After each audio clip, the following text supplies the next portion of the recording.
మీ ఊరు అమ్మోరికి మీ ఊర్లో భయపడితే సరిపోదా, ఈ ఊర్లో కూడా భయపడాలా?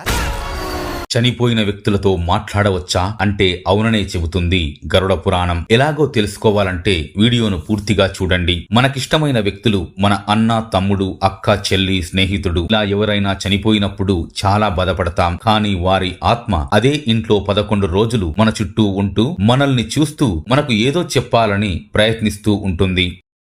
ఎలా పోయాడు? యాక్సిడెంట్ కాదు, మర్డర్ అని చెప్పరా? యాక్సిడెంట్ కాదు, మరి మర్డర్. మర్డరా?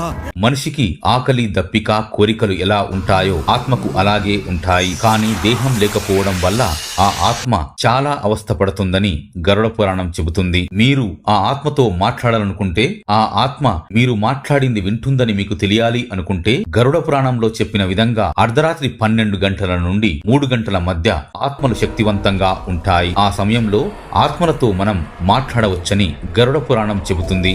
ఆ టైంలో మీరు ఒక దీపం లేదా క్యాండిల్ ని వెలిగించి ఆ ఇంట్లో ఆ ఆత్మకు ఇష్టమైన ప్రదేశంలో ఉంచి తలుపులు మూసి నిశ్శబ్ద వాతావరణంలో ఆ ఆత్మతో మాట్లాడడానికి ప్రయత్నించండి. అప్పుడే మీకు చల్లని గాలి తగులుతూ ఆ గాలికి దీపం కదులుతూ గంభీరమైన కంఠం వినిపిస్తుంది. మీ రోమాలు నిక్కబుడుచుకుంటాయి. ఇవన్నీ జరిగాయి అంటే ఆ ఆత్మ మీరు చెప్పేది వింటుంది అనడానికి సిగ్నల్. ఆ సమయంలో మీరు ధైర్యంగా మీరు చెప్పాలనుకున్నది ఆత్మతో చెప్పండి. ఆత్మ కూడా మీకు రిప్లై ఇవ్వవచ్చు, లేదా కలలో కనిపించి రిప్లై ఇవ్వవచ్చు. ఓం నమః శివాయ అని కామెంట్ చేయండి.